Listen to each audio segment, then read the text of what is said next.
Hey guys, how's it going? Welcome. This is the track I'll be releasing on Friday, and I thought we'd take a look into the mastering process. And I've already got it done. Already, of course. The YouTube version is going to be a slight bit difference because I had to turn up the bass just a little bit because the bass almost felt a little bit more non-existent. However, the SoundCloud version is going to be by far phenomenal, and at a later date I'll be getting everything on Pandora, Spotify, YouTube Music. So if you have YouTube Music, there's that. Otherwise, my channel has all the music on it. Tidal, Apple Music, etc. And so yeah, today I thought we'd take a look into the mastering of this track here. I've been watching these classes online, and I've been kind of teaching myself a little bit more, I guess you can say. When it comes to mastering, there is no particular way to master a single track, so every track's going to be different. As you can see right here, we have left and right channels on the song. This is not a mono track, this is a stereo output, and it was a tad bit difficult arranging the mix in terms of putting stuff where I wanted them to go. But it was still fun though, because this track actually has a lot more clarity than any of my other tracks. Honestly, some of them are kind of a blur, which is kind of alright to me because the album is kind of a blurry album. It really is like you're kind of questioning what's really going on. So I like to make albums that actually provide some sort of mysterious backstory that you have to find out or figure out for yourself. This one's, I don't want to say it's kind of basic, but it's really more in recent events. So this is the track that I have right now, and let's give a raw listen to it. I've turned off all the effects, and yeah, so spoiler.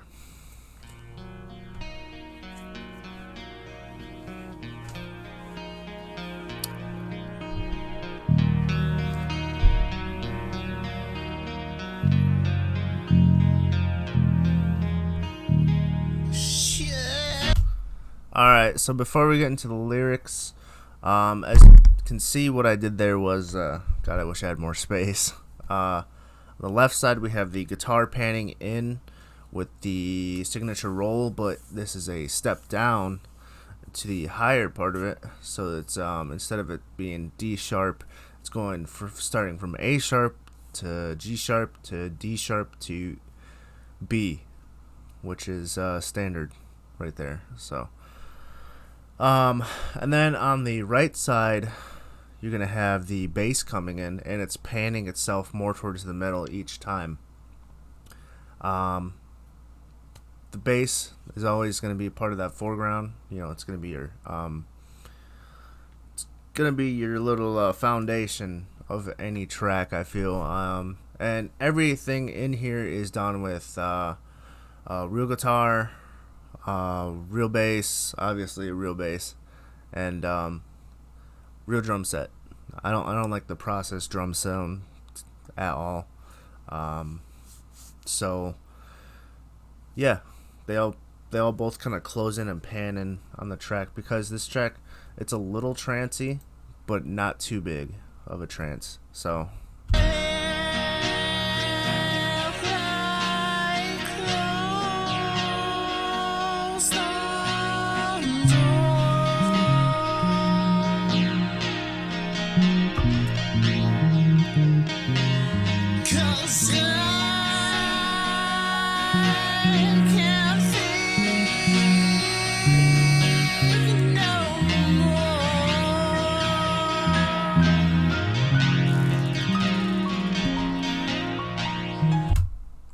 alright, before the next part, you can kind of hear that it's more of a cry track than it is a very in your face. this track, I'd like to say, is the end of a chapter in the album. And after this, the album kind of changes. However, so the lyrics is shall I close the door because I can't think anymore. Pretty much is the message. So we're kind of sheltering ourselves away from the world and what's really going on at this time. I think we were mid-pandemic. It might have been 2021 when I actually recorded this, and it was a little different time for me. I played it and I thought it was amazing because it starts off in 3/4, goes to 4/4, then goes back to 3/4, then goes to a midsection right here. This tiny little section right here is actually it has no metronome to it, so it's a I forgot what they call it, but it's pretty much, there's no tempo behind it and there's no time signature, so it's basically just non-existent. It's just more of an ominous piece before it breaks down, and you guys are going to hear that once you listen to the track. So we're going to close off the gap here at the end of the first part and then move into the mid.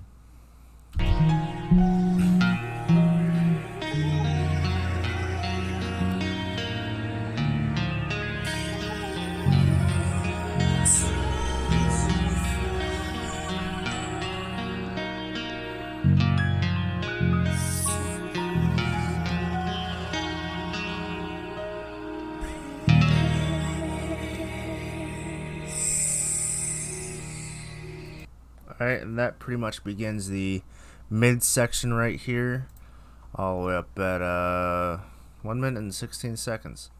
Yeah, about 1 minute and 16 seconds.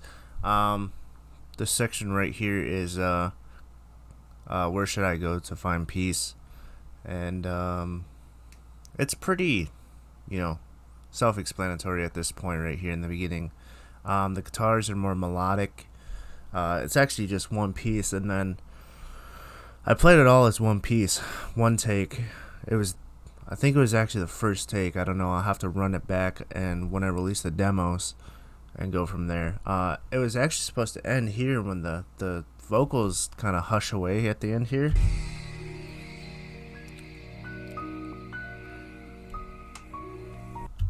But like halfway through the track, I started adding this piano.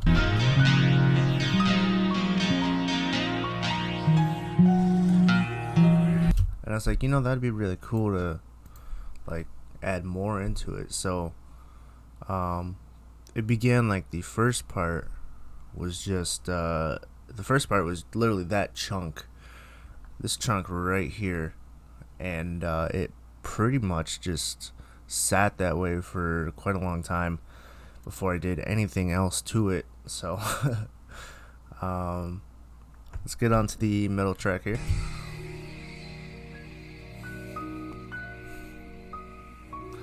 And the track is very delicate, The bass harmonizes pretty well. It's in the same tuning as the guitar, like any song, pretty much. This one I thought would just be more of a pondering section where you're just kind of sitting there thinking, and the ominous feeling of it is kind of like your thoughts continuing on.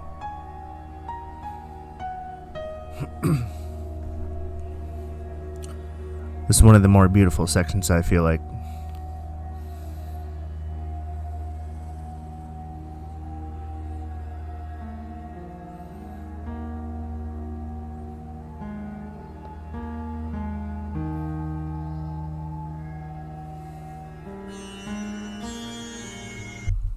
I'm going to stop it right there because this is actually the beginning of the second section, technically right when the sitar hits.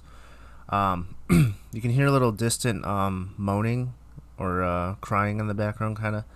I don't want to say moaning. That's kind of wrong.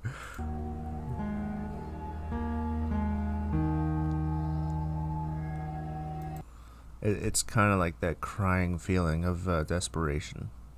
This track is actually a very desperate track, so. But I'm trying to change music.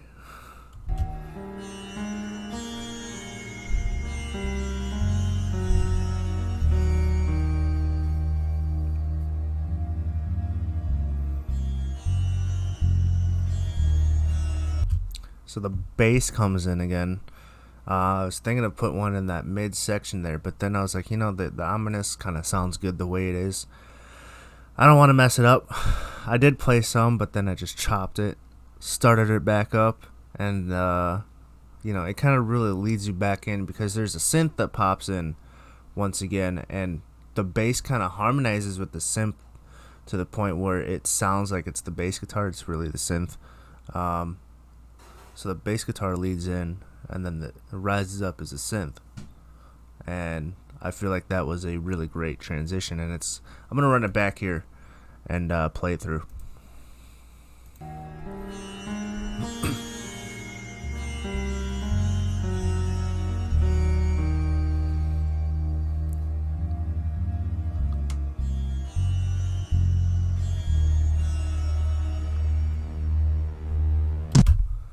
Right before the breakdown.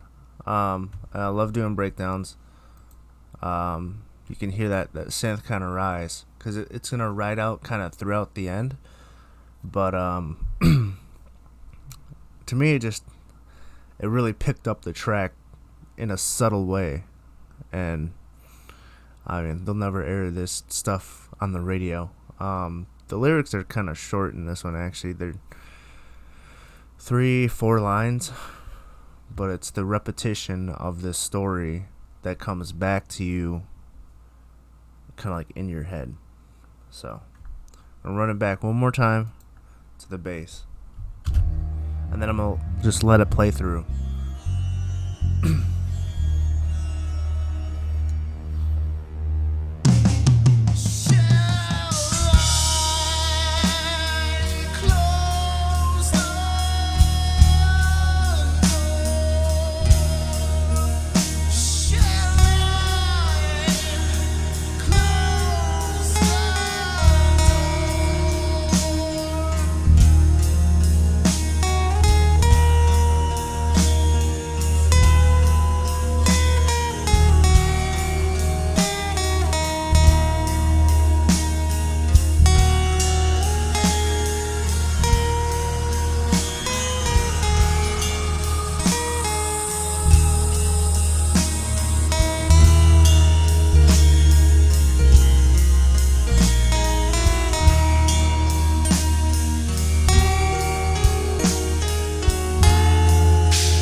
There's that little space here at the end.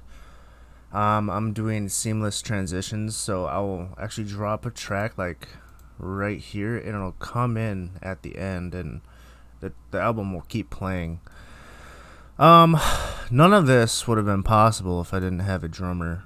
Like I said, it's a very light trance, but it's also more of a pondering trance. It's not like it's supposed to send you off into some sort of place, even though it could. I actually have a music video in idea for it, and wow, 15 minutes on this video already. Might be doing a little bit of cutting. I have no idea though. The last one was 19 minutes, and that was Someone's at the Door, and that track has changed a lot. But so the drums really were the section that kind of brought it all together. It's kind of like a, hey, we got our shit together now. This is what we're gonna do. That's how I see it. But I left it to be interpreted by different everyone can interpret it their way. So I'm going to ring this stuff back, and this is the master track that I dropped in here, and you could tell how much of a different level of girth it brings to the table. So this one is these are all lossless format, so it's going to be in WAV, which I've come to find is the best format. I've been using MP3 this whole time, and I don't know why I've been doing that, but this is a 16-bit format, and I dropped, we're going to be using the tape emulator, the parametric equalizer, bus compressor, and the barricade. The barricade limiter is going to bring up the volume, and it'll allow you to just kind of hear it better and without it peaking. So this will get you set up for the LUFS standard for music streams. You know, there's Tidal, all that, Spotify and whatnot. So side to side though, I'm gonna go ahead and mute this one, and then you can definitely hear the difference.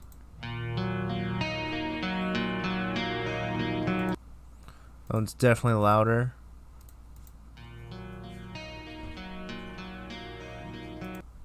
And I added a lot more color into this track. I feel like the bass was a little bit too low, so I brought the bass up in the mix, and then I dropped it back down. As you can see right here, it's all kind of leveled out and not peaking in any sort of way. As to right here, I mean, it's a little bit more compressed, but at the end, you know, it's taking the highest point and leveling it out. So I feel like I did a fucking phenomenal job on this track. So yeah, I just want to bring it back to the midsection because you can really tell a difference in volume when it comes to the quieter spots. So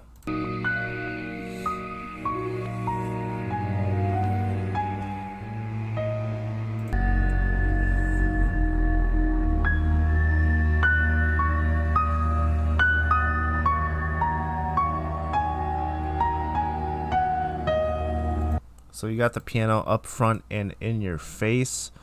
Let's see if I can bring it back properly. This is the piano section right here. Just hear the difference.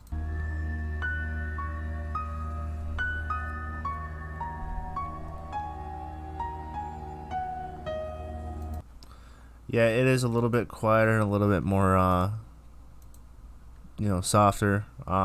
They're probably going to bring this track down a little bit on the streaming services just because I feel like it is a tad bit too loud still.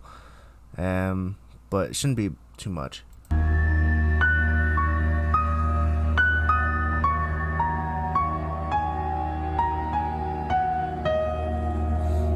I did the piano pieces on here too as well. Actually, we didn't even have any external help with any of it. It was just Dana and I. I have my mics over there. We recorded the drums, and yeah. So once again, I'm gonna let it play through, and I hope you guys listen to the full track on Friday.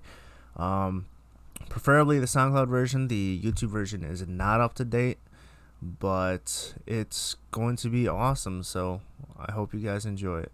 So y'all have a good one.